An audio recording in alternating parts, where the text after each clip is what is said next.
আয়নাঘর কিংবা ভাতের হোটেল আর থাকবে না মহানগর গোয়েন্দা পুলিশে, এমনটি জানিয়েছেন ডিএমপির অতিরিক্ত কমিশনার ডিবি প্রধান রেজাউল করিম মল্লিক। তিনি বলেন, ডিবি পুলিশের কলঙ্কিত অধ্যায়ের অবসান ঘটেছে।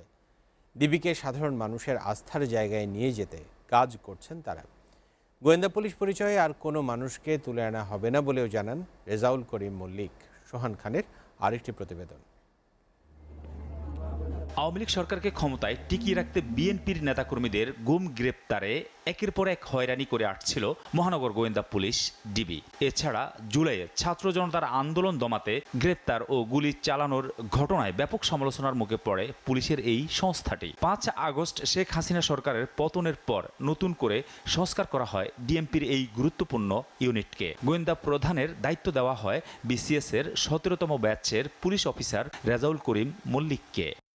বাংলাদেশ পুলিশের অত্যন্ত সংকটকালে আমি ঢাকা মেট্রোপলিটন পুলিশের ডিবির প্রধান হিসাবে দায়িত্ব নেওয়ার ১ মাসের মাথায় গণমাধ্যমের মুখোমুখি ডিবি পুলিশ প্রধান জানান, ডিবির কলঙ্কিত অধ্যায়ের সমাপ্তি ঘটেছে। বিগত সময়ে কিছু উচ্চাভিলাষী অফিসারের কারণে সংস্থাটির ভাবমূর্তি নষ্ট হয়েছে। বিগত সময়ের উচ্চাভিলাষী ও অপেশাদার কিছু পুলিশ কর্মকর্তা সমগ্র পুলিশ বাহিনীকে জনগণের মুখোমুখি দাঁড় করিয়ে দেয়।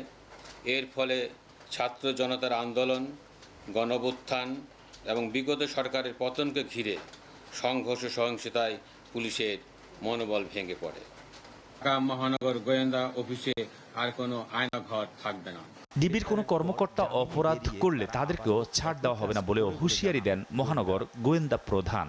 কলঙ্কিত অধ্যায় শেষ করে সেটিকে পবিত্র করা হবে, যেখানে মানুষ ন্যায় বিচার পাবে। দুর্গাপূজাকে কেন্দ্র করে পুরো ঢাকার নিরাপত্তা ব্যবস্থা নেওয়া হয়েছে জানিয়ে তিনি বলেন, মন্দিরে মন্দিরে পুলিশের পাশাপাশি সাদা পোশাকে দায়িত্ব পালন করবে ডিবি। প্রতিটি পূজা মণ্ডপের নিরাপত্তায় এবং পূজা উৎসবে পুলিশের পাশাপাশি ডিবির টিম সাদা পোশাকে দায়িত্ব পালন করবে, যাতে উৎসবে মেতে উঠতে পারে প্রিয় নগরবাসী। ডিবি কাউকে গ্রেফতার করলে অপরাধীদের বিষয়ে গোয়েন্দা পুলিশকে জানানোর অনুরোধ রেজাউল করিম মল্লিকের। আমাকে সোহান খান, এসটিভি, ঢাকা।